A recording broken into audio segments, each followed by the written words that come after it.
안녕하세요. 경기도에 거주하고 올해 환갑을 맞이한 만 60세 여성입니다. 이번에 제 생일을 맞이해서 딸이 환갑을 축하한다며 가족 여행을 선물해 주었는데요. 환갑이라는 나이가 요즘 들어서는 그리 늙은 것이 아니라고는 하지만 딸과 함께 제주도 여행을 갔다 오며 생일을 보내니 감회가 남다르더라고요. 예전에는 잘만 오르던 언덕과 산도 이제는 무릎이 쑤시고 허벅지가 덜덜 떨리는 것이 몸이 많이 늙긴 늙었구나. 예전과는 다르구나 하고 느꼈네요. 제주도 좋다는 말만 들어봤지 저는 처음 가보는 거였어요. 그 말로만 듣던 제주도를 가보니 눈이 탁 트이면서 냄새부터가 확실히 다르더라고요. 한라산에 간신히 올라가서 그 풍경을 내려다보는데 그런 생각이 들더군요.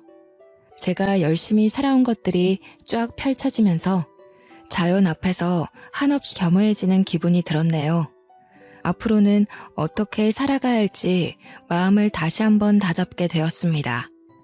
언제 다 커서 결혼까지 하고 엄마한테 효도한답시고 이렇게 환갑 여행까지 선물해 준 건지 우리 딸이 너무 대견스럽더라고요.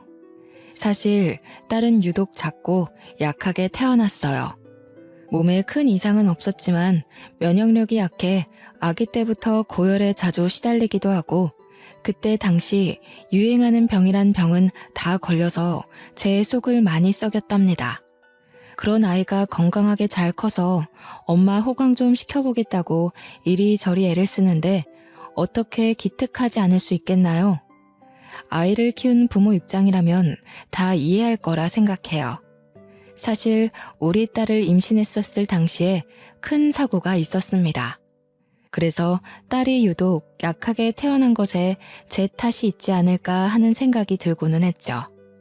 내가 임신 동안 잘 못 먹어서 그런가? 아니면 큰 사고를 당해서 일이 약하게 태어났나? 아이를 낳고도 저는 한동안 자책에 시달렸네요. 의사 선생님 말씀으로는 태어날 때부터 그냥 약하게 태어난 것이라고는 했지만요. 다른 애들 사이에서 유독 작은 저의 딸을 보면 마음이 어찌나 아프던져. 제가 우리 딸을 가졌을 그 당시에 정말 큰 사고가 났었다고 했죠.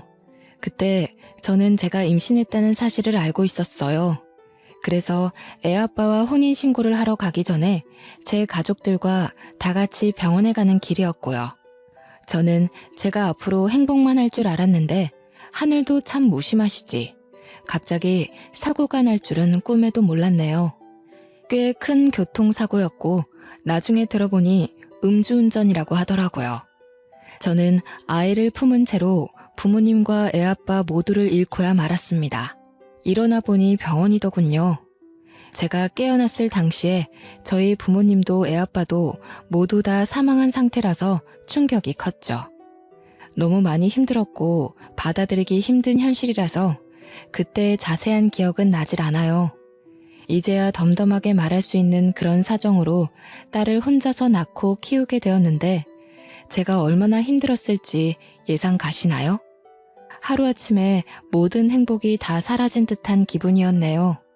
눈만 감으면 부모님의 미소와 웃음소리가 떠오르고 가만히 귀를 기울이면 애아빠가 저에게 속삭여주는 달콤한 말들이 떠오르는데 막상 눈을 떠 주위를 둘러보면 저만 있을 뿐 아무도 없었습니다. 죽지 못해 먹고 죽지 못해 아이를 낳았죠.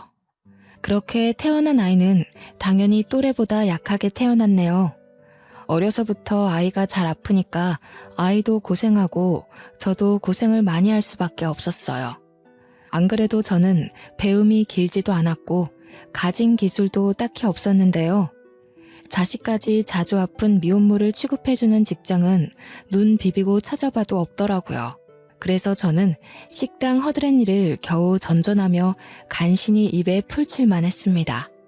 그마저도 아이가 아프면 빠질 수밖에 없으니 정말 당연하게도 식당 허드렛일로는 나가는 돈이 채워지지 않더군요. 부업을 찾아다니며 인형에 단추를 붙이는 등 여러 일을 하다가 시간이 날 때마다 반찬을 만들어 시장에 내다 파는 식으로 돈을 벌기 시작했어요. 그리 모은 돈은 모으는 족족 철마다 아픈 우리 딸에게 쏟아부었고 밑 빠진 독에 물 붓는 듯한 생활을 이어갔습니다. 시간이 날 때마다 반찬을 만들다 보니 정해진 날짜에 반찬을 만들어 팔 수는 없었지만요.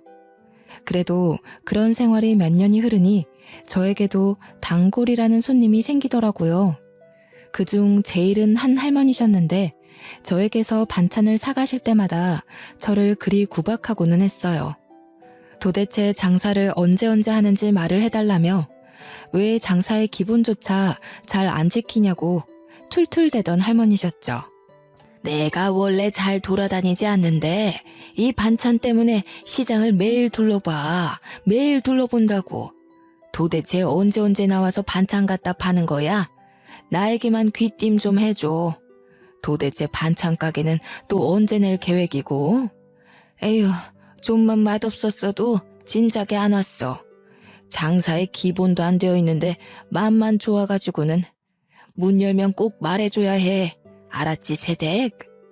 저는 단골 할머니의 그런 투정을 기분 좋게 받아들이면서 매번 같은 날짜가 아님에도 찾아와 주시는 감사함에 가게를 내게 되면 할머니께 꼭 먼저 말씀드리겠다고 약속했네요. 계절이 바뀔 때마다 혹은 유행하는 병이 바뀔 때마다 아이는 꼭 어디 하나씩은 걸리고 아파서 제가 많이 걱정하고는 했죠. 그런데 그런 아이의 건강도 아이가 나이를 먹을수록 조금씩 나아지더니 아이가 유치원에 갈 나이쯤이 되자 웬만한 아이 못지않게 건강해지고 활발해졌어요. 전처럼 매일같이 아프지 않자 저도 덩달아 시간적 여유가 생기더라고요. 저는 아이가 유치원에 들어가기 전에는 반찬 가게를 내든 직장을 구하든 어떻게든 자리를 잡아야겠다고 생각했습니다. 지금처럼 식당에서 허드렛일하고 길거리에서 하루 이틀 불규칙적으로 장사하며 지낼 수 없다는 생각이 강하게 들었거든요. 이리저리 사방으로 정보를 알아보며 면접도 몇 번이나 보았지만 현실은 그리 녹록지 않았네요. 어디에다가 내세울 학력도 경력도 없는 제가 눈에 들어차지 않았겠죠. 게다가 엎친 데 덮친 격으로 잘 살던 집에서도 쫓겨나게 되었습니다. 몇 년을 꼬박 세를 내며 잘 살았던 집이었는데 재개발이 확정되더니 당연한 수순처럼 집주인은 저와 우리 딸에게 나가라며 양해를 구하더라고요. 물론 바로 내쫓지는 않아서 시간이 아직 남아있기야 했지만 모아둔 돈이 많지 않아서 그 집을 나오고 나면 아이와 함께 당장 지낼 곳이 없었어요. 단기간 모텔에서 지낸다고 해도 모텔에는 제대로 된 주방이 없으니 그나마 잘 팔던 반찬도 제대로 못 만들게 되는 거니까 여러모로 머리가 아팠네요. 직장을 알아보랴, 집을 알아보랴. 그리 바쁘고 복잡한 와중에도 시간은 잘 가서 어느덧 아이가 유치원에 갈 시간이 가까워지더라고요. 아이는 이제 유치원을 오가며 유치원 생활에 적응하고 있는데 저는 그때까지도 괜찮은 직장도 거주지도 못 얻은 상태였어요. 잠시 머무를 집도 없고 부탁할 가족도 없고 돈도 없으니 정말 앞이 막막하고 캄캄하고 이보다 더 힘든 일이 있을 수 있을까 싶을 정도였네요. 사고로 가족을 잃고 혼자 아이를 낳아 키우며 힘든 일이 참 많았는데요. 이때는 진짜 극복할 수 없는 벽을 마주한 기분이었어요. 어떻게든 먹고 살아야 하고 책임질 아이도 있으니 인생이 안 풀리는 만큼 더 열심히 살려고 발버둥을 쳤습니다. 아이는 일단 유치원에 보내놓고 반찬을 만들어 시장에 갔죠. 반찬을 열심히 팔면서도 현실의 괴로움에서 빠져나오지 못하고 있는데 단골 할머니는 그날도 어김없이 오셨더라고요. 좋아하는 연금 무침을 집으시면서 계산하시더니 늘 그랬듯이 또 언제 오냐고 물어보셨어요. 반찬 가게에 낼 거라면 꼭 얘기하라는 이야기로 마무리를 하시는데 평소처럼 웃으며 넘기려다가 이게 마지막일 수 있다고 말하게 되었네요. 어르신, 매번 찾아주셔서 정말 감사해요. 그런데 저도 자주 오고 싶고 반찬 가게도 내고 싶은데 상황이 여의치가 않네요. 어쩌면 오늘이 마지막일 수도 있겠어요. 머무를 곳은 없고 직장은 번번이 떨어지고 지금까지는 어떻게든 괜찮았는데 이제는 정말 반찬 만들 곳도 없어질 것 같아서요. 그래도 그간 감사했어요. 에? 무슨 일인데 그리 심각하게 못 온다 말을 해. 자주 말해봐. 내가 도울 수 있으면 도와주고 싶어서 그래. 오랜만에 입에 맞는 반찬 가게를 찾았다 했더니 이게 웬일이다냐? 제가요, 지금 세를 내고 살고 있는데요. 그 집이 재개발된다고 해서요. 곧 나가야 하는데 아이를 홀로 키우기도 하고 아이가 자주 아팠어서 돈을 못 모아놨어요. 그래서 갈 곳도 없고 돈도 없고 직장을 구해도 저 같은 사람을 뽑아주지는 않더라고요. 어쩌겠어요. 일단 모텔이라도 들어가 묵어야 하는데 그러면 반찬을 못 만들 것 같아요. 단골 할머니는 제 말을 유심히 듣고는 저보고 해결해 줄 수 있다고 당당히 소리치고는 오늘 장사 접고 그대로 본인만 따라오라고 말씀하시더라고요. 제가 그 말에 당황해서 예? 하고 대묻기만 하자 남은 반찬은 본인이 다 살 테니 걱정하지 말고 따라오라면서 제 손을 잡고 어디론가 향하셨어요. 어찌저찌 단골 할머니께 끌려가 도착한 곳은 시장에서 얼마 벗어나지 않은 4층짜리 동네 건물 앞이었는데요. 1층에는 작은 동네 슈퍼마켓이 있고 그 위로는 간판이 붙어있지 않은 걸로 보아 사람들이 사는 집으로 보였어요.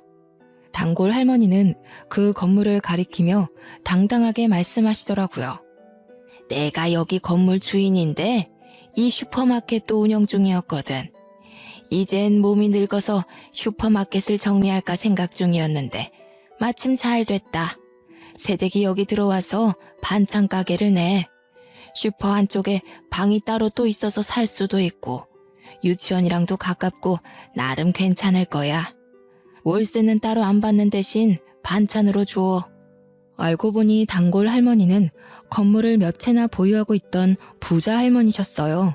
그중 한 건물의 1층 자리에 동네 슈퍼마켓을 운영하고 있었는데 그 슈퍼마켓을 정리할 예정이었다며 그 자리에 반찬 가게를 내라며 저에게 돈도 안 받고 내어주시겠다고 하시는 거예요.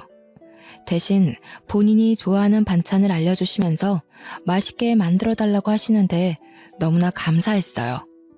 염치를 아는 사람이라면 이런 제안을 거절하거나 월세를 제대로 주겠다는 이야기를 했어야 하지만 저는 이것저것 따질 수 있는 상황이 아니었기에 염치불구하고 단번에 단골 할머니의 제안을 수락해 얼른 그곳으로 이사를 했습니다.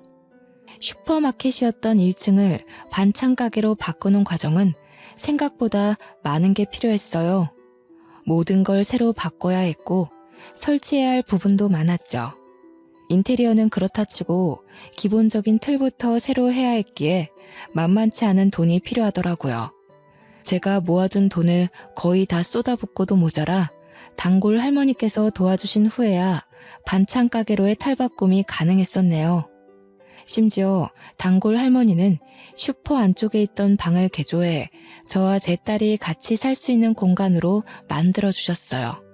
그렇게 단골 할머니가 하시던 동네 슈퍼마켓은 저의 반찬 가게가 되었고 반찬 가게에 딸린 방은 저와 딸의 집이 되었습니다. 할머니는 반찬 가게 건물의 3층에서 살고 계셨는데요. 저는 너무나 감사한 마음에 할머니가 좋아하시는 반찬을 늘 정성껏 요리하고 매번 집으로 갖다 드리며 할머니와 저와 딸이 모두 함께하는 식사를 자주 하고는 했어요. 할머니는 그만하고 너도 좀 쉬라며 저를 말리시기도 했지만 하루 3끼 모두 같이 못 먹더라도 한 끼는 같이 먹을 수 있게 노력했고 그렇게 우리 셋은 점차 가까워져만 갔네요. 반찬을 챙기다 밥을 챙기게 되었고 밥을 챙기자 식사를 꾸준히 잘하시는지 확인하게 되었고 식사를 확인하자 어느새 생신도 챙기고 명절도 챙기고 할머니의 건강도 챙기게 되더라고요. 단골 할머니도 처음에야 그만 좀 하라며 저를 타박하듯이 말씀하셨지만 단골 할머니께 익숙해진 저는 그게 단골 할머니만의 애정 표현이라는 것을 눈치 못 챌 리 없었네요. 그리 아니라고 말씀하셨지만 단골 할머니는 많이 외로우셨나 봐요. 그리고 딸을 혼자 키우고 있던 저도 많이 외로웠나 봅니다. 피가 이어지지는 않았지만 매일 얼굴을 마주보며 밥을 먹으니 가족 같더라고요. 저는 언제부턴가 단골 할머니를 어머님이라 불렀고 제 딸은 단골 할머니를 할머니라고 부르게 시작했어요. 어머님은 그런 우리를 보며 싫지 않으신지 아주 그냥 자식 다 됐구만 하고 말씀하시며 아주 가끔 딸과 손녀라고 불러주셨습니다. 저의 반찬 가게는 처음부터 잘 되지는 않았지만요. 시간이 흐르면 흐를수록 단골이 생겨났고 천천히 발전되어 갔어요. 나름 그곳에 자리를 잡게 된 것이죠. 제가 딸을 처음 유치원 보내면서 결심한 것이 어디로든 나와 딸을 위해 자리를 잡는 거였는데요. 그때 당시에는 결코 이뤄질 수 없다고 생각했던 게 조금씩 이루어져 딸이 어느새 커서 초등학교를 졸업할 나이가 될 때쯤에는 저 스스로도 내가 이 동네에 자리를 잡았구나 싶었습니다. 저는 아직도 저의 손을 잡아 끌고 가서 저에게 건물을 소개해 주시던 어머님의 또랑또랑한 목소리와 모습이 눈에 아른거리는데요.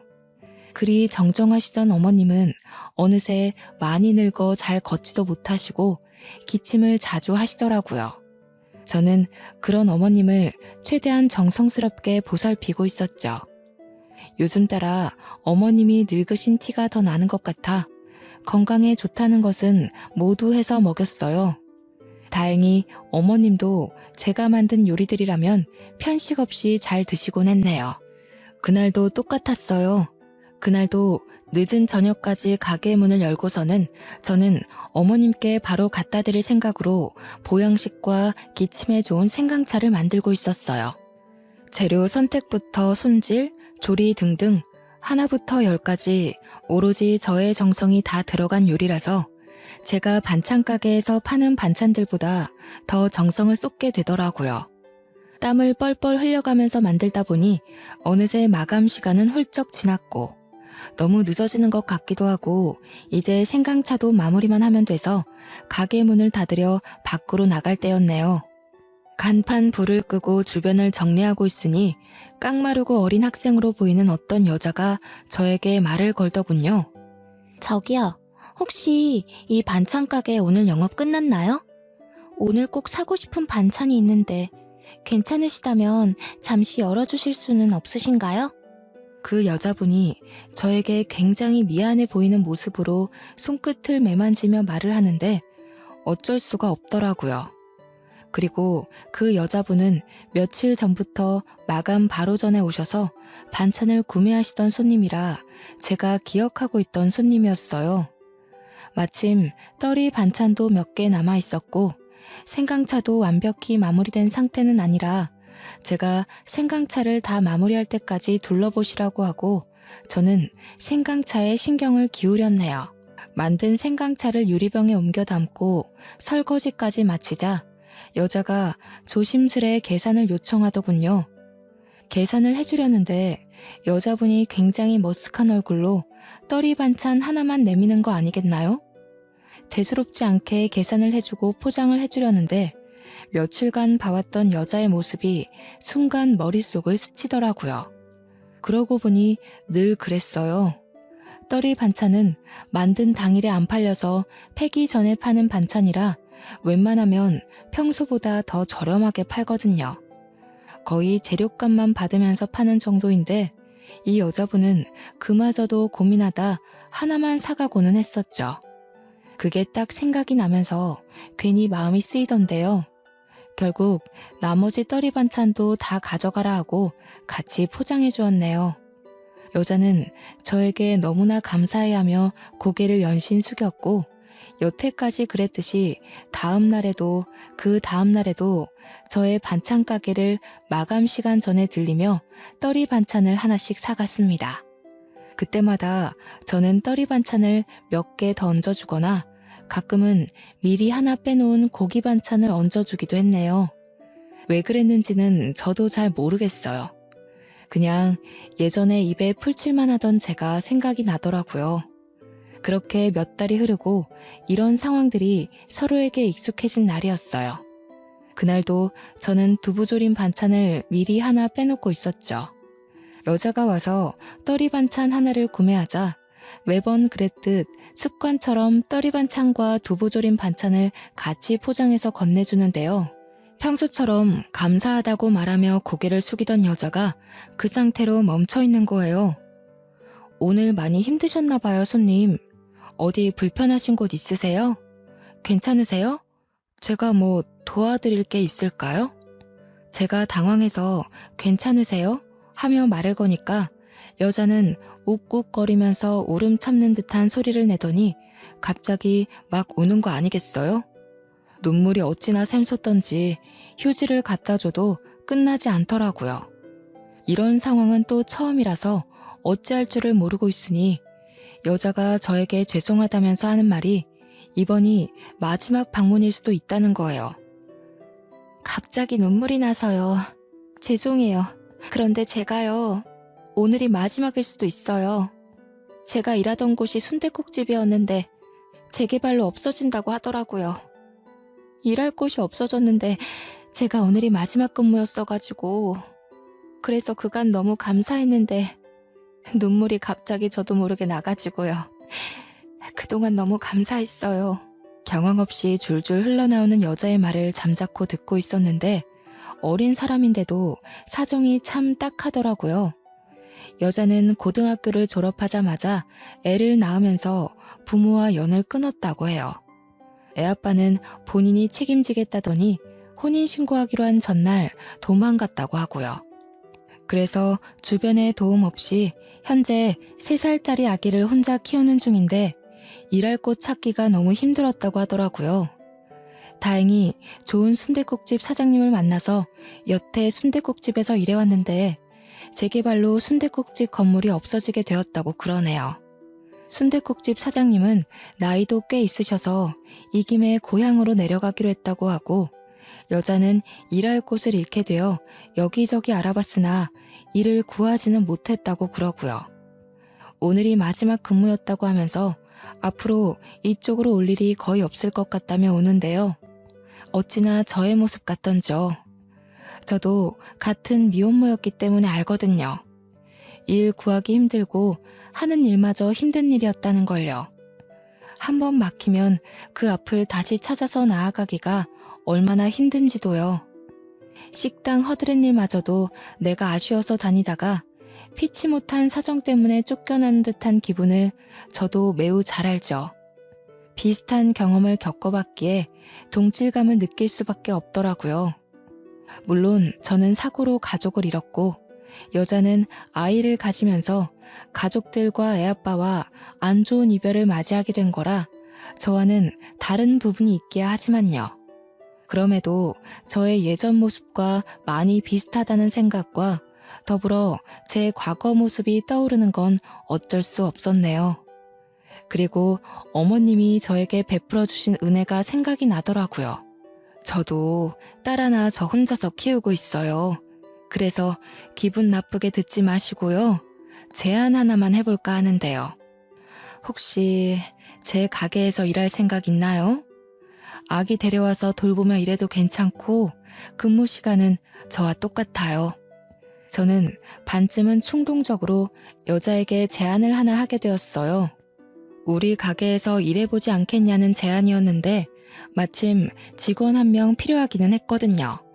장사가 점점 잘 되기도 하고 저의 평생 은인이신 어머님의 몸이 점점 안 좋아지는 게 느껴지기 때문이었어요. 당연히 너무 감사하죠. 제가 지금 사양하거나 할 처지가 아니라서요. 스스로 염치 없지만 감사하게 받아들일게요. 정말 감사합니다. 여자는 아니나 다를까 그때 저처럼 감사하다면서 열심히 일하겠다고 하더라고요. 어머님이 나에게 그랬던 것처럼 나와 비슷한 처지의 사람을 도우니 어머님께 뭐라도 보답을 한 기분이었어요. 저도 동정이든 뭐든 물불 가리지 않고 주어지는 기회를 잡았어야 했죠. 여자는 바로 다음 날부터 부지런하게 나오기 시작했어요. 여자 출근할 때 늘 아기를 데리고 왔는데 아기는 반찬 가게에 딸린 저의 집에 두고서 저와 여자 둘이서 번갈아 가며 신경을 써주기도 하고 둘 다 일해야 하는 바쁜 시간이면 가게에 두고는 바로 옆에서 지켜보며 일을 하기도 했죠. 어떨 때는 어머님이 내려와서 심심하다며 돌보아주기도 하고 저의 딸이 가끔 가다 아기가 귀엽다며 친구와 놀지도 않고 놀아주기도 했습니다. 어머님은 처음 여자를 봤을 때 그리고 아기를 봤을 때 혀를 한번 차시더니 저에게 네가 그럴 줄 알았다 하시더라고요. 어머님은 저에게 칭찬인지 아닌지 헷갈리는 말을 해주시기도 했어요. 네 입도 풀칠하기 힘들겠는데 너랑 똑같은 애 데려와서 먹여 살리려고 하는구나. 에휴, 그래. 사람이 서로 도우며 살아야지 뭐 어떡하겠니. 잘했다. 나도 너를 외면할 수 없었듯이 너도 저 사람을 외면할 수 없었겠지. 사람은 모두 다 그러고 사는 거다. 저 사람도 나중에 누군가를 도울 수 있겠지. 어머님이 저를 도와 새 인생을 살게 해주셨듯이 저도 여자를 도와서 여자가 새 인생을 살 수 있게 해줄 수가 있을까요? 돕기야 했지만 어머님이 저에게 베푸셨던 그 은혜만큼인지 확신이 들지는 않았네요. 여자는 일을 야무지게 잘하더라고요. 무엇이든 먼저 나서서 배우려고 노력하고 제가 특히나 신경 쓰는 재료의 신선도나 청결에 관한 부분에도 귀신같이 알아채고 신경 쓰기도 하고요. 한번 알려준 것은 다시 안 알려줘도 될 정도로 습득 또한 빨랐습니다. 여자 덕분에 제 일이 많이 수월해졌죠. 예전처럼 가게를 밤늦게까지 열어가며 어머님 드릴 요리를 하지 않아도 됐어요. 여자가 가게 일할 동안 저는 어머님을 위한 요리를 하기도 하고 어머님과 같이 병원에 가서 약을 타오는 등 시간을 알차게 쓸 수 있었기 때문이에요. 좋은 점은 수없이 많았지만 나쁜 점이 없지는 않았어요. 충동적으로 뽑은 만큼 처음에는 저도 여자에 대해서 잘 모르는 부분도 많고 서로 안 맞는 부분이 있었거든요. 그렇지만 우리는 서로를 배려해가며 맞춰갔습니다. 아기가 아플 때면 저는 여자에게 얼른 퇴근하고 병원에 가보라며 등 떠밀기도 했고 어머님이 아프시면 여자가 저에게 어머님을 돌봐드리라며 등 떠밀기도 했어요. 서로가 비슷한 사정이니 금세 친해지게 되더라고요. 어머님과 저, 그리고 우리 딸까지 셋이서 먹던 저녁은 여자와 아기를 포함해 5이서 먹게 되었고요.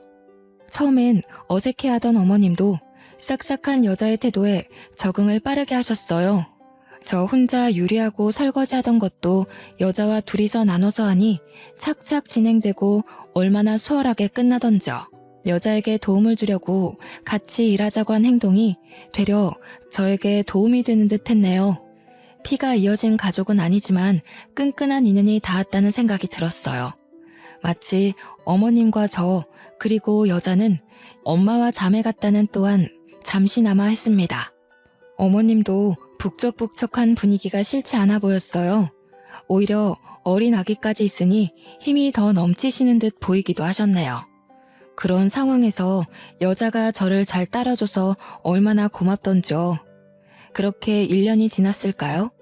잘 모르는 남에게 도움이 되려 했던 저는 오히려 행운이 굴러들어온 것 같았네요. 시간이 지날수록 친해져서 제 딸은 여자를 이모라고 부르며 좋아하게 되었고 아기는 제 딸을 누나라고 부르는 사이가 되었어요. 단골 할머니인 할머님은 아기와 내 딸의 할머니가 되어주셨고 저와 여자, 어머님은 어느새 가족이 된 듯 싶었습니다. 그렇게 아무런 반전 없이 행복하기만 했다면 얼마나 좋았을까요? 예전에도 제 인생에 행복이라는 게 찾아온 듯 하다가 결국 한순간의 사고로 가족을 모두 잃었단 말이에요. 이번에도 저는 막연한 행복을 꿈꾸고 있다가 찬물을 거하게 맞아버렸습니다. 그날은 어머님의 생신이셨어요. 원래는 저녁을 대부분 다 같이 먹었는데요. 그날은 가게 문을 일찍 닫고서는 다 같이 점심부터 맛있는 밥을 먹으려고 했어요. 몇 안 되는 기쁜 날이고 어머님 건강도 날이면 날마다 안 좋아지시니 저는 그 하루를 정말 좋게 보내고 싶었습니다. 미래의 오늘을 떠올리면 정말 행복하게 식사했었지, 어머님께 좋은 추억 선물해드렸었지 자신할 수 있게끔 말이에요. 안 그래도 어머님은 감기로 골골대시던 터라 몸에 좋다는 반찬은 다 만들었던 것 같아요. 어머님이 워낙 좋아하시던 연근무침은 물론 속 편하게 드실 수 있는 전복죽도 만들고 생신이시니까 미역국도 만들고 조기도 실한 놈으로 구에다가 구웠죠. 미리 준비해 놓은 생크림 케이크에 초를 꽂고 부르쳐서 생일 축하 노래도 불러드렸습니다. 뭐 이런 걸 쓰냐며 고깔모자를 흉보시던 어머님은 결국 고깔모자를 쓰고 박수를 치면서 우리들의 생신 축하 노래를 즐기시더라고요. 그리 거대하지 않고 소박한 잔치였지만 우리는 모두 행복하게 웃었던 기억이 나요. 어머님은 케이크도 조금 먹기도 하고 제가 만든 전복죽과 미역국을 몇 술 뜨시다가 잠이 온다며 누워 낮잠을 주무셨어요. 그리고는 그대로 다시 깨어나시지 않은 채 눈을 감으셨습니다. 처음에는 정말 믿을 수가 없더라고요. 어머님은 그냥 편안하게 침대에 누워서 눈을 감고 계셔서요. 딱 보았을 때도 낮잠을 자시는 것처럼 보였거든요. 어머님이 잘 주무시는 걸 계속 확인하면서 방을 왔다 갔다 오가고는 했는데 도대체 언제 돌아가신 건지 짐작을 할 수도 없었네요. 그저 저는 저녁 먹을 때가 되어서도 일어나시지 않아서 어머님을 깨우러 들어갔던 것 뿐이었는데 그게 어머님과의 마지막이었을 줄 정말 누가 알았겠어요. 정말 행복하게만 보내고 싶던 좋은 날에 좋게 가셨으니 이 정도면 잘 가신 거야 싶다가도 눈물을 줄줄 흘리며 돌아가신 게 아니라며 부정하게 되더라고요. 가족을 잃고 다시 만나게 된 가족이었는데 허무하게 잃어버린 것 같았죠. 멍하니 어머님의 장례식을 치르는데요. 어머님이 아프셔도 코빼기도 보이지 않던 어머님의 아들이란 사람이 찾아오더라고요. 그러면서 아주 당당히 상주 자리를 차지하던데 저는 그 앞에서 말 한마디 할 수가 없었어요. 혈연으로도 서류상으로도 어머님의 가족은 바로 그 사람이었으니까요. 어머님의 다른 가족들도 많이 왔는데 저는 너무 허탈하고 화가 나더군요. 어머님이 살아계실 때나 잘할 것이지 죽고 나서야 저렇게 많이 오면 뭐합니까? 누가 봐도 얻어먹을 것이 있어서 온 게 아주 뻔했죠. 심지어 장례식이 제대로 끝나기도 전에 벌써부터 유산 문제로 자기들끼리 소리치며 싸우기까지 하더라고요. 네가 여기 어디라고 찾아오길 찾아와. 당신 줄 거 하나도 없어. 당장 저리 가지 못해? 우리 엄마 재산 탐나서 여기까지 찾아온 것 같은데 제발 상관 말고 감히 넘보지 말고 여기에서 나가. 알겠어? 어머님께 제가 몇 년을 붙어 있으면서 단 한 번을 찾아오지 않는 가족을 보고는 대충 예상하기는 했었지만요. 이렇게 콩가루 집안이라고 생각하지는 못했는데 막장 드라마에서나 볼 법한 말을 서로 주고받으며 싸우더라고요. 저는 그런 와중에도 눈칫밥 먹어가면서도 3일 내내 장례식장을 조용히 지키고 있다가 저의 집으로 돌아왔습니다. 여자는 그런 저를 배려해주듯이 아무런 말도 없이 혼자서 반찬 가게를 운영해주고 제 딸도 돌보아 주었어요. 본인도 장례식에 오고 싶고 어머님 옆을 지키고 싶었을 텐데 늦은 밤에 잠깐 와서 얼굴만 비추고 간 것이 다였습니다. 그 말없는 배려가 너무 고맙더라고요. 덕분에 어머님을 아무런 걱정 없이 보내고 올 수 있었거든요. 매일 어머님의 밥과 반찬을 챙겨드리기는 했었지만요. 그것 말고는 별다른 것을 해드린 게 없어서요. 그렇게 어머님을 보내니 마음이 너무 헛헛하더라고요. 제가 좀 더 열심히 살아서 제가 받은 은혜만큼은 어머님께 꼭 보답하고 싶었는데 어머님도 떠났고 그냥 모든 것이 너무 늦어버린 것 같아 슬프더군요. 며칠 내내 어머님의 집에서 생활하며 멍하니 있으니 딸도 그렇고 여자도 그렇고 저를 많이 걱정해 주었습니다. 조용히 다가와서 저를 꽉 껴안아 주기도 하고 밥을 먹으라며 숟가락으로 밥을 한가득 떠가지고는 입에 대주기도 하더라고요. 그러면 저는 기계처럼 밥을 먹고 어머님 집을 청소하면서 어머님의 남은 빈자리를 확인한 듯한 생활을 이어갔죠. 일주일이 지났을까요? 한 달이 지났을까요? 달력조차 보지 않고 흘려보낸 시간이 많아 가늠조차 할 수 없더군요. 어머님의 집에서 냉장고 정리를 하다가 제가 드렸던 연근 무침을 보는데요. 어느새 곰팡이가 쓸어 있더라고요. 어머님은 제가 만든 연근 무침을 워낙에 좋아하셔서 한 번도 남기신 적이 없었는데 떠나신 어머님의 냉장고 속 연근 무침에는 하얀 곰팡이가 여러 군데 피어 있었어요. 그게 정말 뭐라고 눈물이 마구 나던지 그대로 주저앉아서 펑펑 울었습니다. 참았던 감정을 다 쓰고 나면 후련하다고 하잖아요. 저도 참았던 눈물을 다 쏟고 나니 후련하더라고요. 이대로 멍청하게 살 수는 없다 싶었어요. 어머님도 그런 것을 원하시지는 않을 것 같았죠. 기운을 내서 슬픔을 견디며 반찬 가게 문을 열었는데요. 타임이라는 것은 참 신기하더군요. 변호사라는 사람이 찾아와서는 저에게 말했습니다. 안녕하세요.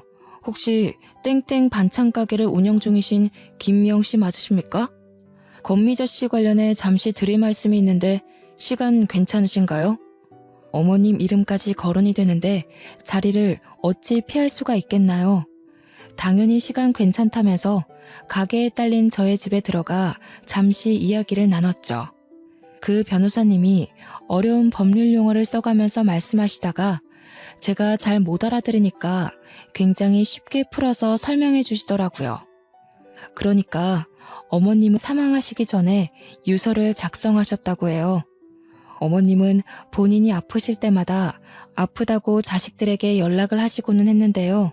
자식들은 그런 어머님의 연락을 받지도 않고 한 번을 찾아오지도 않았어요. 어머님은 그런 자식들에게 많이 서운해하시고 또 많이 괘씸해하셨나 봐요. 변호사님의 말씀으로는 내가 죽을 땐 죽더라도 이대로 다 주면서 죽을 수는 없다고 하셨었대요. 아무튼 어머님의 유서에 작성된 바를 따르면 어머님이 저에게 반찬 가게 건물을 물려준다는 것이 명시되어 있다고 말씀하시는 거예요. 그러면서 반찬 가게가 있는 이 건물이 나의 것이라며 무슨 서류를 주시고는 서명을 받아가셨습니다. 자세히는 모르겠지만 서류상의 모든 절차가 순조롭게 끝이 날 예정이니 걱정하지 말라고 말해주시더라고요. 어안이 벙벙해서 변호사님께 질문을 여러 가지 했었는데 자세한 확답은 없었지만 저에게 주신 건물을 제외하고는 모든 재산을 처분하고 사회에 기부하는 듯 했습니다. 정말 믿을 수가 없지 않나요? 그때의 제 기분은 정말 아무것도 믿을 수가 없었어요. 어머님이 돌아가신 것도 믿을 수가 없는데 무슨 변호사의 건물에 사기 아닌가 싶었네요. 그리고 몇 년을 가족처럼 지냈다고는 하지만 정말 피가 이어진 가족도 아니었잖아요. 제가 어머님께 은혜를 받으면 받았지 이렇게 큰 재산을 물려받을 정도로 무언가를 해드린 적이 없다고 생각도 들었고요. 그런데 이렇게 돌아가시면서도 저에게 하나를 더 지어주고 가시니 그럼 나는 무얼 해야 보답할 수 있지? 생각이 많아질 수밖에 없더라고요. 당연하게도 어머님의 가족이라는 분들은 매번 반찬 가게를 찾아와 행패를 부리고는 했습니다.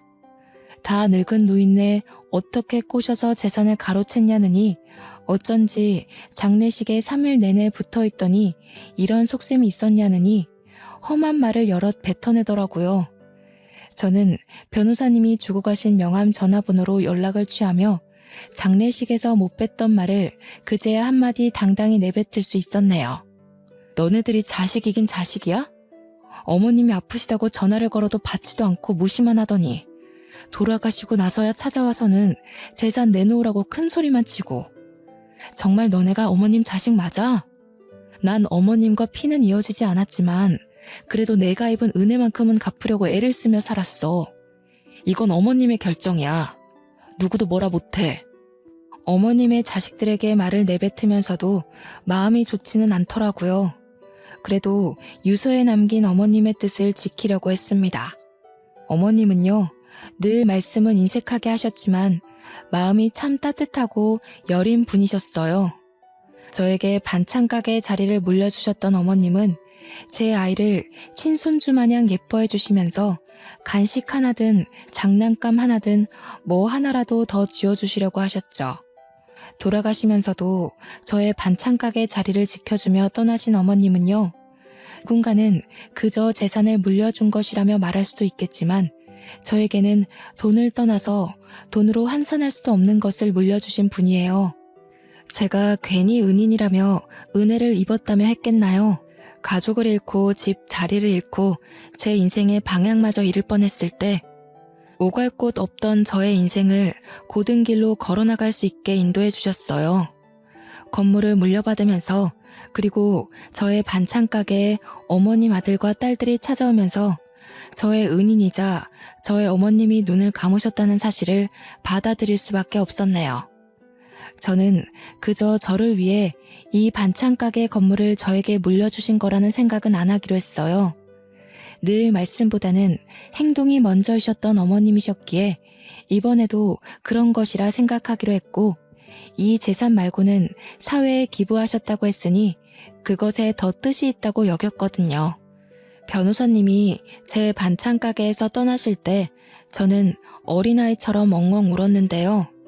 그런 저를 여자가 안아서 달래주기도 했지만 제가 쉽게 그치질 않자 옆에 있던 저의 딸과 여자의 아이는 왜 우냐며 저와 같이 엉엉 울어주었어요.